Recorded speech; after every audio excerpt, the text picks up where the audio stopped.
What exactly did you know? I knew that there were certain relationships that existed between referees and players, referees and coaches, and referees and owners. The NBA doesn't rig games. That would be too obvious, too risky, too illegal. But what if I told you they never needed to? This video will expose how the NBA manipulates outcomes, not through cheating, but through control. Control of referees. And then you committed the cardinal sin. You started betting on NBA games, including games that you were reffing yourself. Yes. Control of schedules, control of storylines. And we're not talking about conspiracy theories. We're talking patterns, incentives, and former insiders who blew the whistle.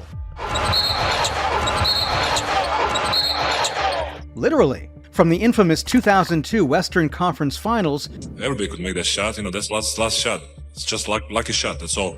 You don't need to have a skills or some, To the mysterious rise of Zion in New Orleans. Every part of the league has fingerprints on it. If you ever watched a game and thought, that felt off, this might explain why. Let's get into it. 1. Referees. Everyone assumes referees are just there to keep the peace. They might blow a call here or there, but it's chalked up to human error. But what if the truth is more sinister and more strategic? NBA referees aren't random actors on a stage. They're stage managers. When momentum shifts too quickly, when the underdog is up double digits too early, when a superstar is one call away from fouling out, that's when the invisible hand moves. A light elbow becomes a shooting foul. A missed travel is suddenly a no call. And in the final moments of tight games, the whistles go silent, not because the game should be decided by the players, but because controversy breeds ratings. Like the 2002 Western Conference Finals between the Kings and the Lakers, it's hard not to notice. The game had 27 free throws for the Lakers in the fourth quarter alone.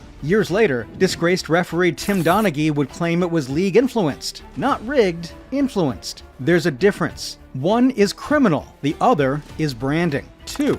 Built-in advantages. Most fans look at the NBA calendar as just a list of games. But to insiders, it's a soft weapon. Scheduling has always quietly shaped who wins, who slumps, and who burns out by April. On the surface, every team plays 82 games. Big market teams, the ones with global fans, billion-dollar valuations, and prime-time slots, mysteriously seem to avoid harsh back-to-backs. They get rest before marquee matchups. They enjoy long homestands before facing contenders. Meanwhile, smaller markets, like the Pacers or Hornets, get thrown into meat grinders. 4 games in 6 nights.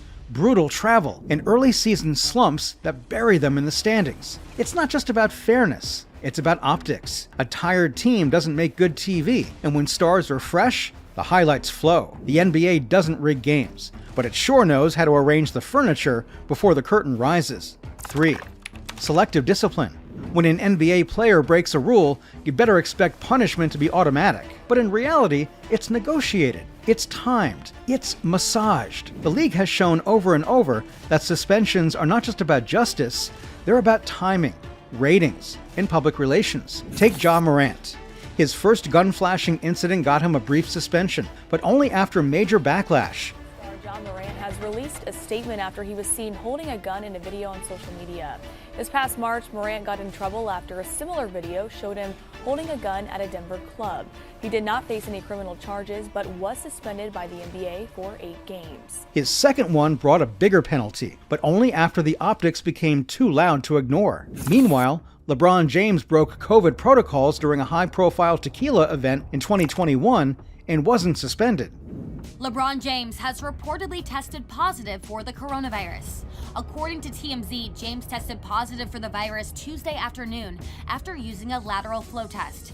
Role players like Jonte Porter, they're disposable. Their punishments are swift and final. The NBA doesn't deny these discrepancies, it just frames them as contextual. But context in the NBA often means who's worth protecting. Stars bring in billions, bench warmers don't. That math makes the decisions easy. 4. Playoff officiating. The playoffs are sacred, or so we're told. In reality, they're the NBA's biggest stage, and nothing on that stage is left entirely to chance. The deeper the series, the higher the ratings. Game 7s are gold mines. Game 5s that turn into Game 6s mean 2 more nights of ad revenue. So when a team goes up 3-1 or 3-2, what happens? Suddenly the other team starts getting more calls, especially at home. Refs in elimination games have a curious habit of calling it tight for one team and loose for the other. It doesn't always swing the outcome, but it often extends the drama, and that's by design. Referee assignments get shuffled. Veteran refs with a history of managing games are placed on high-stakes nights. The goal isn't to rig it, but to shape it, to make sure the show lasts as long as possible. Isaiah Thomas just got ejected. Is that what we're seeing? Did both get ejected? Oh, IT put his hands on Murat Koga. 5. Star protection. The NBA claims to love parity, but let's be honest, a finals without stars is a business failure. The league has every reason to nudge stars forward, especially when matchups hang in the balance. In a Game 7 between a gritty, small-market team and a superstar-led franchise, a 50-50 call isn't just about the rules, it's about the ripple effect. Who sells more jerseys? Who boosts TV ratings in China? Who gets that Netflix stock done in 5 years? No one will ever say it aloud, but the league benefits most when the brightest stars make the deepest runs. You can call it favoritism, or you can call it business. Either way, it shapes the way games are officiated and how players are protected. SGA once again. What a move. SGA fighting his way through the lane. 6. Narrative engineering. The NBA doesn't own ESPN, but it doesn't have to. Narrative control doesn't require ownership, it just needs access. NBA Finals features the 2 hottest teams in the NBA in 2025 as they have something in common. The Paul George effect. The 9-time All-Star has trade ties to both franchises that have helped reshape how both teams look. So let's break it down for you. When MVP races heat up, when trades dominate Twitter, when scandals arise, it's almost always framed in a way that benefits the league. Think about how quickly a league source emerges to clarify, defend, or pivot the conversation. Think about how the media never really dives deep into ownership controversies, or how fast a negative story disappears when it involves a top 5 jersey seller. Every award voting reflects this bias. Small market superstars put up insane numbers, but get ignored because they don't have the narrative. Why? Because narratives don't form organically. They're guided, just like games. 7. Faux accountability. To the casual fan, replay reviews and last 2-minute reports look like transparency. But to skeptics, they're the perfect shield. A layer of plausible deniability, wrapped in bureaucratic language. When a referee's call decides the outcome of a close game, most fans assume there's no going back. And they're right. The NBA will rarely, if ever, intervene during the game. Instead, the league waits until the next day, drops a PDF file titled Last 2-Minute Report, and buries the real story in technical language. A missed foul here, an incorrect out-of-bounds call there, but the final score, it stands. Whoa. Devon Kirkland.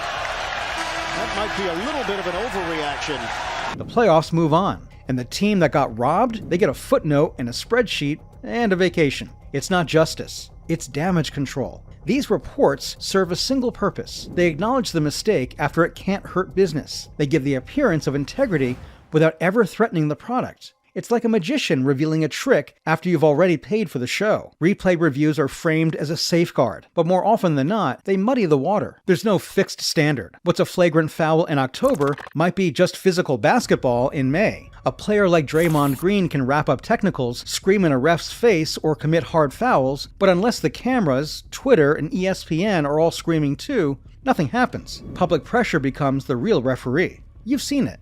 The drawn-out reviews, the slow-motion footage, the commentators saying, let's see if they stick with the call on the floor. And 9 times out of 10, they do. Because reversing a call mid-game, especially one that might swing momentum, is a risk. A risk to the flow, the ratings, and the narrative.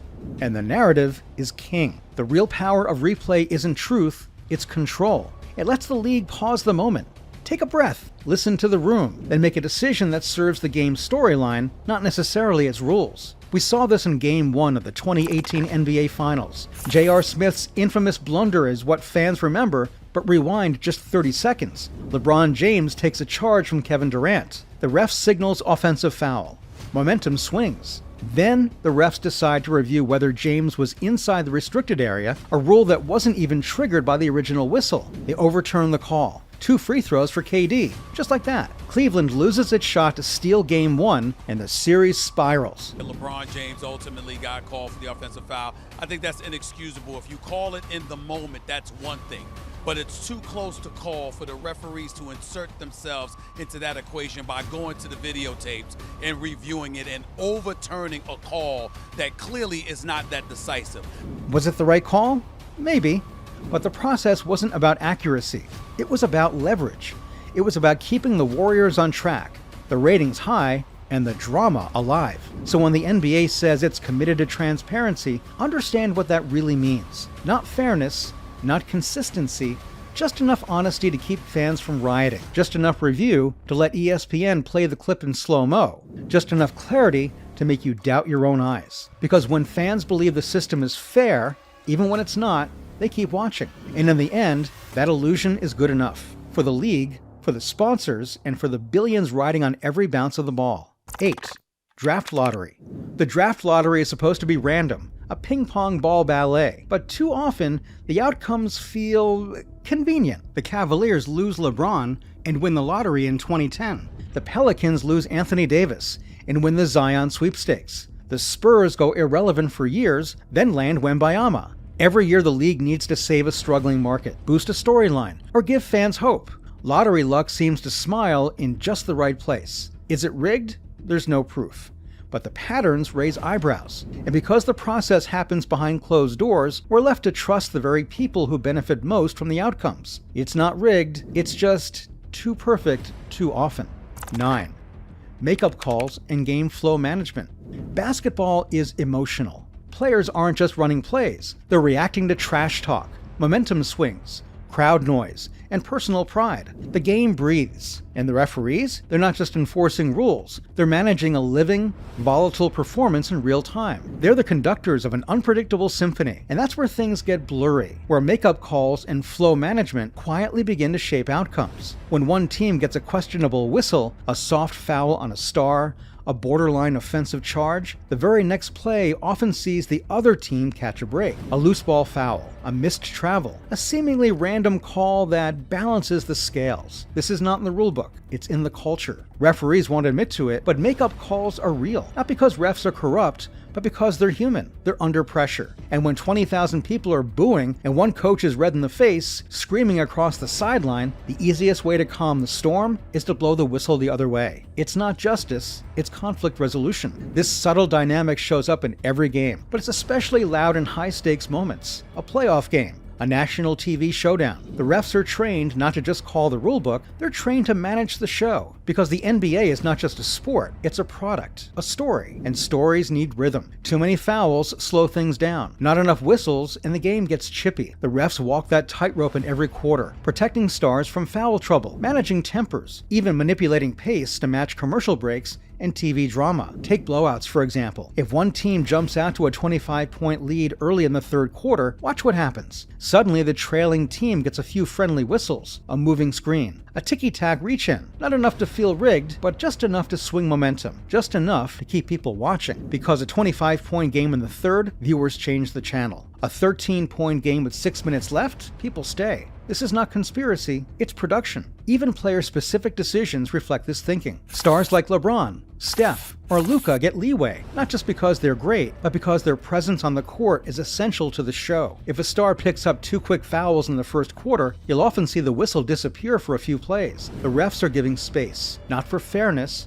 but for narrative. The NBA isn't scripting outcomes. It doesn't need to. By shaping the flow, through timing, tone, and selective enforcement, it can subtly tilt the odds, direct the spotlight, protect the story. So when people say the NBA isn't rigged, they're mostly right, but that doesn't mean it's pure. The league doesn't need to rig the games. It just needs to influence them. And that influence lives in the gray areas, in the pauses, the whistles, the rhythm of the game. Because in the end, basketball isn't just a competition, it's a performance. The NBA is not rigged, not in the way you think, but it is managed. And when a league manages the refs, the schedules, the suspensions, the media, and even the lottery, you don't need to cheat, you just shape the outcome. Basketball is still beautiful, but it's also a business. And once you see the strings, you'll never watch the game the same way again. If this opened your eyes, hit the like button. We dive deeper into the unseen layers of the NBA with each video. Subscribe for more.